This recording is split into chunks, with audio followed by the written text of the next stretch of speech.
Salam damai dan sejahtera untuk kita sekalian. Kiranya kita selalu disertai dan dipimpin oleh Tuhan dalam melakukan aktivitas setiap hari. Hari ini kita kembali membaca dan merenungkan firman Tuhan dalam program belajar Alkitab setiap hari.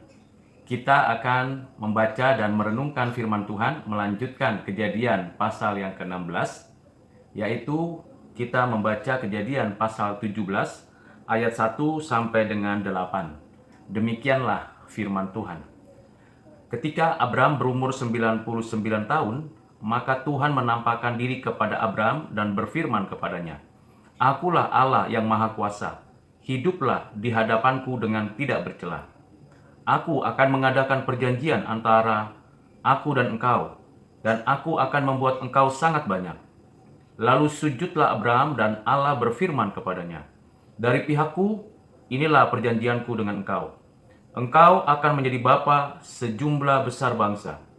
Karena itu namamu bukan lagi Abram, melainkan Abraham. Karena engkau telah kutetapkan menjadi bapa sejumlah besar bangsa. Aku akan membuat engkau beranak cucu sangat banyak. Engkau akan kubuat menjadi bangsa-bangsa, dan daripadamu akan berasal raja-raja. Aku akan mengadakan perjanjian antara aku dan engkau, serta keturunanmu, turun-temurun, menjadi perjanjian yang kekal, supaya aku menjadi Allahmu dan Allah keturunanmu.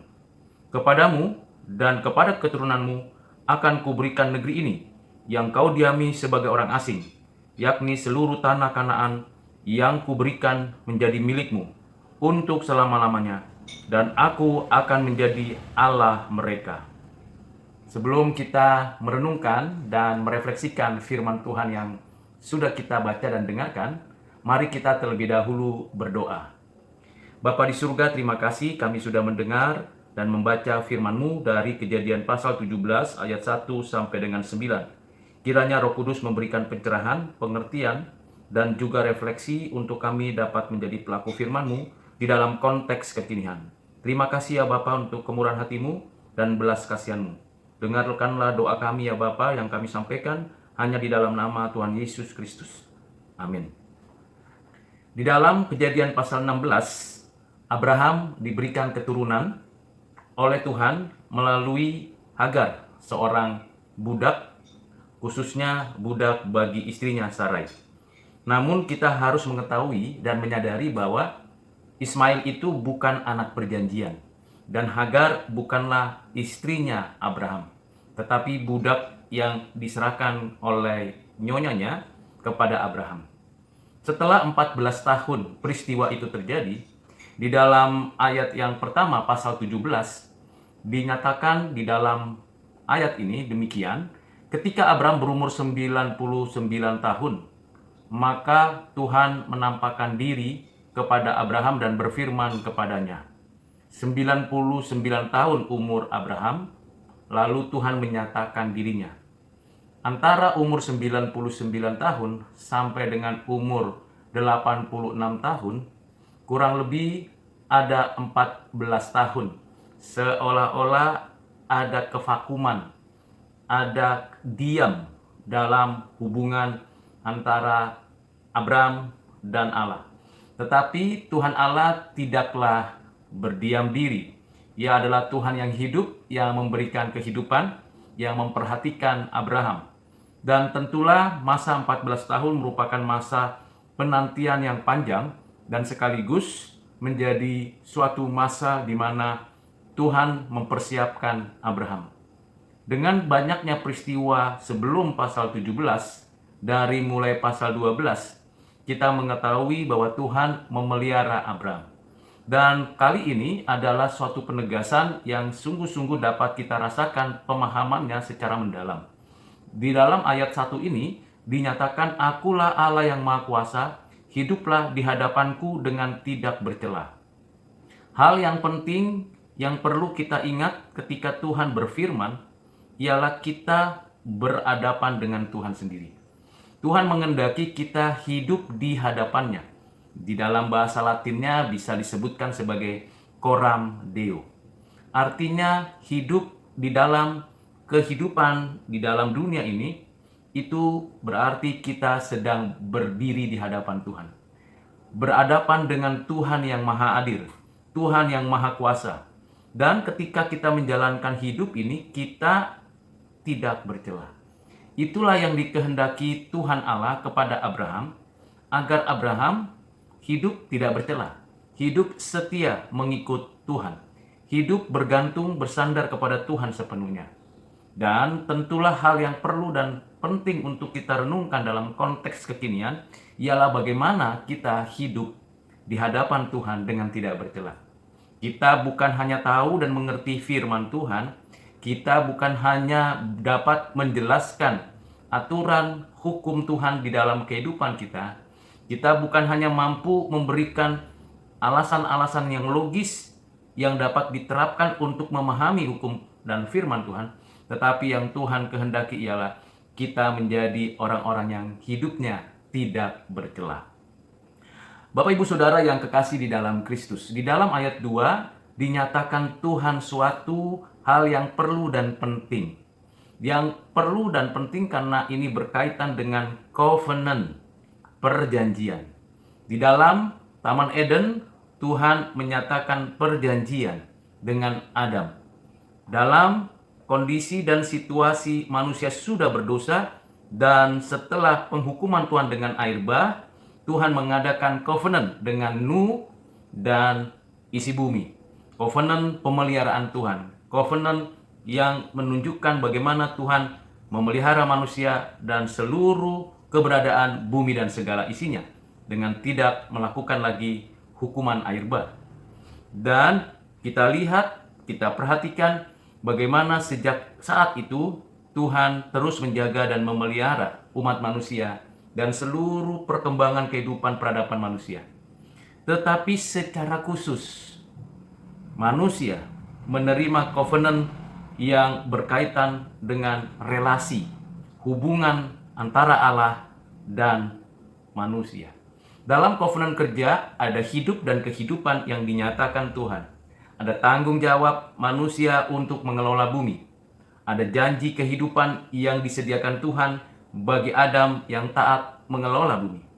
Di dalam covenant dengan Nuh, Tuhan menyatakan janjinya agar seluruh alam ini, bumi ini tetap di dalam pemeliharaan dan pertolongan Tuhan. Beranak cucu bertambah banyak dan bumi dipenuhi oleh umat manusia. Tetapi secara khusus covenant Allah dan Abraham menjadi covenant yang spesial. Ini bukan hanya berkaitan dengan dirinya Abraham, tetapi dengan orang-orang yang percaya, yang sejalan, sevisi dengan imannya Abraham, yang menaruh pengharapan dan menyatakan kedekatan dengan Tuhan Allah. Di dalam ayat 2 ini jelas sekali Tuhan berkata, "Aku akan mengadakan perjanjian, covenant, antara aku dan engkau, dan aku akan membuat engkau sangat banyak." Ini hal yang pertama. Perjanjian yang dinyatakan Tuhan bahwa melalui Abraham akan bertambah-tambah banyak keturunan yang mengikut Tuhan, yang hidupnya di dalam kehidupan yang tidak bercela. Yang kedua dikatakan dengan jelas bahwa aku akan membuat engkau sangat banyak. Jadi Abraham tidak sendirian.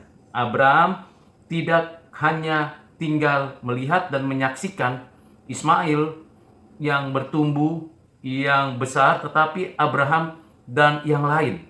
Abraham dan keturunannya yang lain. Sangat banyak, tidak terhitung. Dan tentu ini berkaitan dengan umat pilihannya, umat tebusannya, orang-orang yang akan dilahirkan di hari-hari dan waktu-waktu yang akan datang, yang akan melakukan hidup yang tidak bercela, hidup di hadapan Allah. Di ayat 3 merupakan respon daripada Abraham yang mendengar firman Tuhan. Dan dinyatakan juga apa yang selanjutnya, yang kedua. "Dari pihakku inilah perjanjianku dengan engkau." Demikian Tuhan berfirman. Tuhan mengatakan perjanjiannya. "Engkau akan menjadi bapa sejumlah besar bangsa." Jadi Abraham bukan hanya bapa satu bangsa, di mana bangsa itu hanya bertambah banyak, tetapi perjanjian yang dinyatakan Tuhan bahwa Abraham dan keturunan yang sangat banyak hidup di hadapan Tuhan tidak bercela, namun juga melalui Abraham. Abraham sendiri adalah bapa segala bangsa, bapa sejumlah besar bangsa. Ini bukan hanya satu bangsa, bukan hanya dua bangsa, bukan hanya bangsa yang saat ini ada di hadapannya, tetapi bangsa-bangsa yang lain mengikuti jejak iman Abraham. Sehingga Abraham disebut bapa orang beriman dari segala bangsa. Dari pihak Tuhan, Tuhan menyatakan bahwa Abraham secara spesial mendapatkan suatu posisi sebagai bapa segala besar bangsa. Ini lebih dari sekedar seorang kaisar atau seorang raja. Dia melampaui batasan teritorial, batasan geografis, batasan etnis, suku bangsa, bahasa. Ia adalah bapa segala bangsa. Di ayat 5 jelas sekali dinyatakan oleh Tuhan suatu perubahan nama. Pada pasal 12 sampai pasal 16, penulis kitab Kejadian yaitu Nabi Musa memberikan penyataan nama Abram, bapa satu bangsa yang besar. Tetapi di ayat 5, penulis ini memberikan kepada kita suatu gambaran pemahaman yang paling puncak, paling penting untuk kita mengerti. Karena itu namamu bukan lagi Abram, melainkan Abraham. Nama yang ditetapkan menjadi bapa sejumlah besar bangsa. Abraham, bukan Abram. Perubahan nama dari satu bangsa menjadi banyak bangsa, di mana Abraham bukan bapanya satu bangsa, tetapi bapanya dari segala bangsa, sejumlah besar bangsa yang ada di atas bumi. Bukan hanya pada saat ini saja, tapi pada saat yang akan datang, pada waktu-waktu yang mendatang. Dengan demikian, ada perubahan nama yang sangat signifikan berkaitan dengan umat pilihan, di mana umat pilihan dari segala bangsa, umat yang berdasarkan iman yang dianugerahkan Allah, yang hidup di hadapan Tuhan Allah dengan tidak bercela. Di ayat 6 dikatakan demikian, Aku akan membuat engkau beranak cucu sangat banyak, engkau akan kubuat menjadi bangsa-bangsa, dan daripadamu akan berasal raja-raja. Dari keturunan Abraham akan lahir bangsa-bangsa. Kita tahu nanti yang menjadi anak perjanjian adalah Ishak. Ishak mempunyai anak yang bernama Esau dan Yakub. Dan Yakub mempunyai anak 12 suku Israel. Dan dari 12 suku Israel ini bertambah banyak dan berserak ke seluruh muka bumi. Dan bukan hanya itu, sesungguhnya adalah iman yang Tuhan tanamkan, iman yang ada pada diri Abraham, itu juga berlipat kali ganda dan mengikuti keturunan Abraham yang setia kepada Tuhan dan hidup di hadapan Tuhan Allah. Di dalam ayat 6 ini dengan jelas dikatakan bahwa dari keturunan Abraham ini akan berasal raja-raja.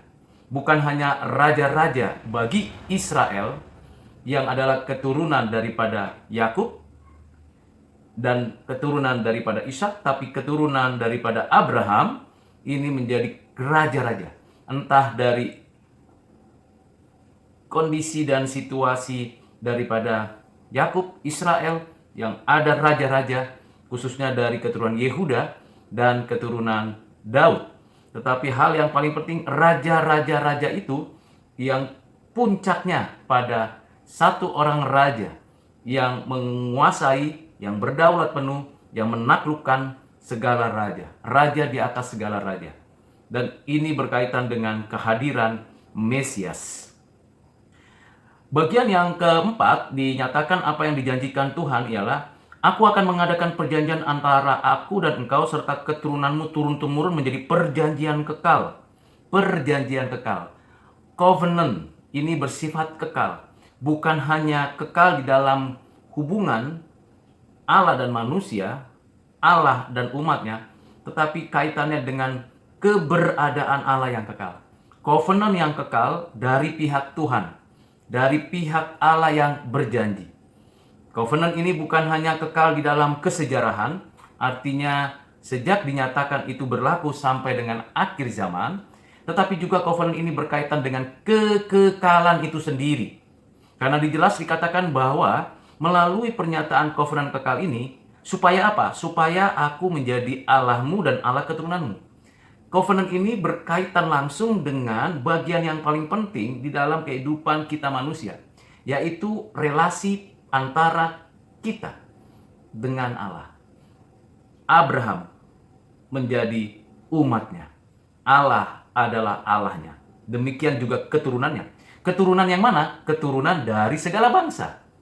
Keturunan yang dilahirkannya, baik dalam konteks genealoginya maupun spiritualitasnya. Jadi ini mencakup keseluruhan dan keutuhan, bahwa perjanjian kekal ini perjanjian yang sungguh-sungguh memberikan kepada kita suatu kehidupan yang penuh dengan kesukacitaan. Di ayat berikutnya dikatakan, kepadamu dan kepada keturunanmu akan kuberikan negeri ini yang kudiami sebagai orang asing, yakni seluruh tanah Kanaan akan kuberikan menjadi milikmu untuk selama-lamanya, dan aku akan menjadi Allah mereka. Ini secara spesial berkaitan dengan Abraham, Ishak, Yakub, dan 12 etnis suku dari keturunan Yakub yang disebut bangsa Israel. Khusus tanah Kanaan adalah milik bangsa Israel. Ini ada di dalam covenant. Jadi ini bukan hanya berkaitan dengan tanah Kanaan, tetapi berkaitan dengan juga covenant-nya Tuhan Allah. Jadi ada yang covenant memang khusus untuk Israel, untuk Yakub, Ishak, dan Abraham dalam hubungannya dengan pengelolaan sumber daya lahan, tanah, batas teritorial dan geografis, tetapi juga covenant yang berkaitan dengan hidup kekal yang menyangkut kehidupan di sini dan di sana. Dan kita melihat dan menyaksikan hal-hal penting yang dinyatakan Tuhan. Yang pertama, Tuhan sendiri yang mengadakan covenant itu. Yang kedua, Tuhan yang mengubah nama Abraham menjadi Abraham, menjadi nama yang menggambarkan hubungan pribadi dengan Tuhan Allah. Yang ketiga adalah covenant yang berkaitan dengan keturunan Abraham dari segala bangsa akan lahir raja-raja yang memiliki kekuasaan dan otoritas dan kekuatan untuk mendapatkan tanah perjanjian, mendapatkan berkat-berkat yang disediakan Tuhan. Dan tentu ini berkaitan puncaknya pada kehadiran Sang Mesias, Raja semesta alam, Raja anugerah, Raja gereja. Dan yang keempat adalah covenant yang berkaitan dengan Israel yang menempati tanah Kanaan.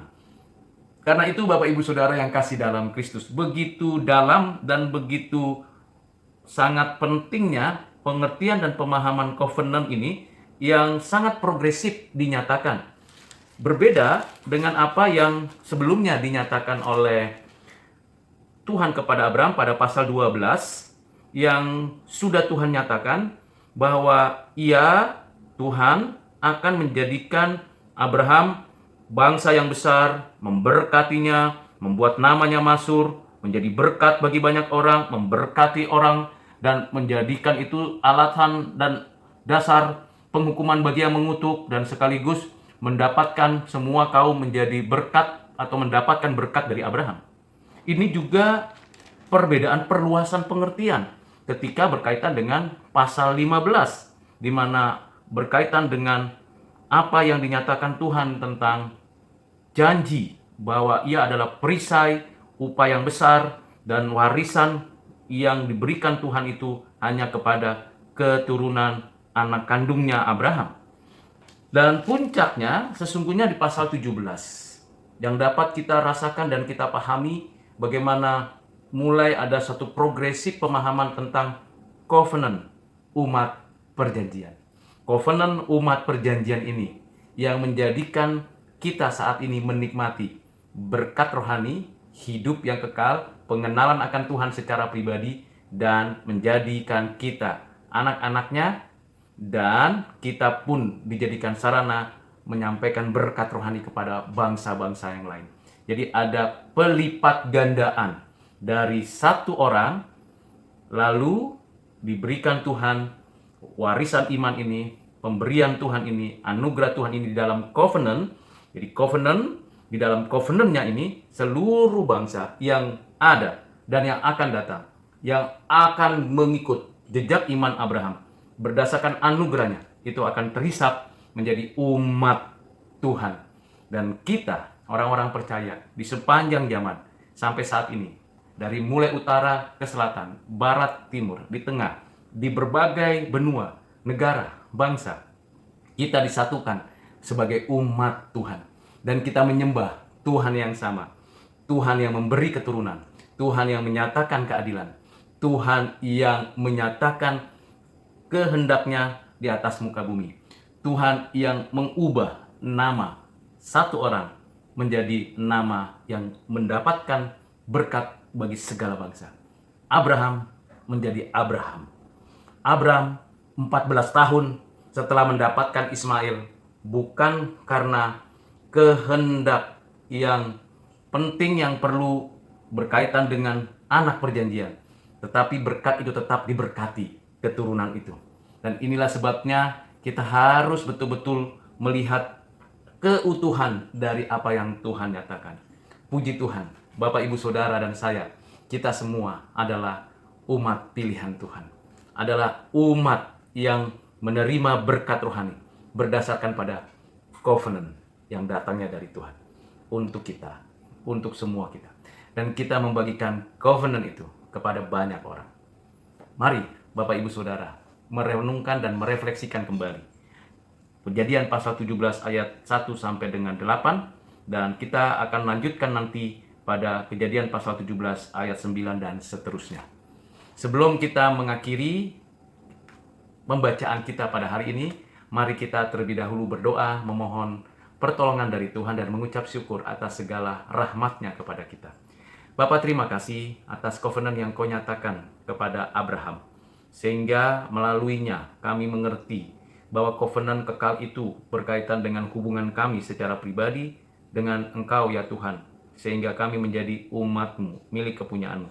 Di dalam covenant itulah kami menyadari bahwa puncak daripada apa yang dinyatakan Tuhan, yaitu di dalam Kristus, di mana kami boleh menikmati hidup yang benar-benar tidak bercela di hadapan-Mu, karena Kristus sudah mati menebus kami, sudah bangkit menyatakan kehidupan, dan memberi kepada kami kemenangan demi kemenangan. Dengan contoh iman yang dari Abraham, yang dikaruniakan Tuhan kepadanya, yang menjadikan Abraham betul-betul melihat Tuhan yang berkarya. Tuhan, kasihanilah kami orang berdosa ini, biarlah kiranya kami terus bergantung, bersandar, berharap hanya kepadamu dalam segala situasi apapun. Kami hanya bermohon belas kasihan-Mu. Pimpin sertai kami melakukan kehendak-Mu ya Bapa, membagikan berkat-berkat rohani kepada banyak orang dengan cinta dan pertolongan-Mu. Dalam nama-Mu Tuhan Yesus kami berdoa bersyukur. Amin.